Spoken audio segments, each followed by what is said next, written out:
Jesus, in fact, died. And so, how do we wrap this all up?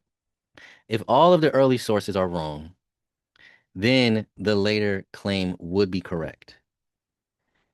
If all of these early sources are wrong, the Gospels, all four of them, got to be wrong. Then you got to have Paul being wrong. Then you got to have Pontius Pilate being wrong. Then you got to have Tacitus being wrong. Then you got to have Josephus being wrong. You got to have the Jewish Talmud being wrong. You got to have Serapion being wrong. You got to have so many things have to be wrong in order for you to say Jesus was not crucified. Or to say Jesus was not crucified, you have to say that the Quran is right or other sources are right. But if the Quran or other sources are wrong, then all of those early sources are right. So when it comes to where should you place your trust, you should place your trust where the evidence leads, not where you want to believe before you look at the evidence, not where your family wants you to believe, not where your friends want you to believe, not where the place you grow up wants you to believe. You should believe based on where the evidence is leading. And so I would just encourage you to check the receipts, investigate and study for yourself. You want to ask questions. And if the answers that you are given do not seem well thought out, do a deeper study. And again, when you're given answers, check those answers according to receipts and your own study. And then with all of that, you can pray to God and you can ask God, please reveal to me your truth.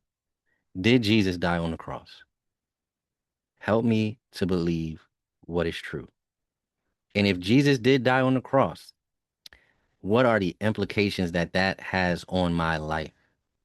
If Jesus died on the cross and I am a sinner, then that means that Jesus was taking my place if I will trust in him, if I will look to him. Jesus said, I will be lifted up, and when I am lifted up, I will draw all men to myself. And so you have to deal with the question, was Jesus lifted up? Was Jesus crucified? And if Jesus was crucified, what are the implications that his death on the cross has for my life? If Jesus was crucified, then that means that what he said was true. He predicted he was going to be killed. He predicted that he was going to be lifted up, even in the way in which he was going to be lifted up. He predicted he was going to be crucified. He predicted he was going to rise again. The prophets, they foretold that Jesus was going to be crucified. You have Psalms in Psalm 22. They pierced my hands and my feet 1,000 years before Jesus. You have Isaiah in Isaiah 50 and Isaiah 53. It says, the chastisement that brought me peace was upon him. By his stripes or his wounds, I am healed. You have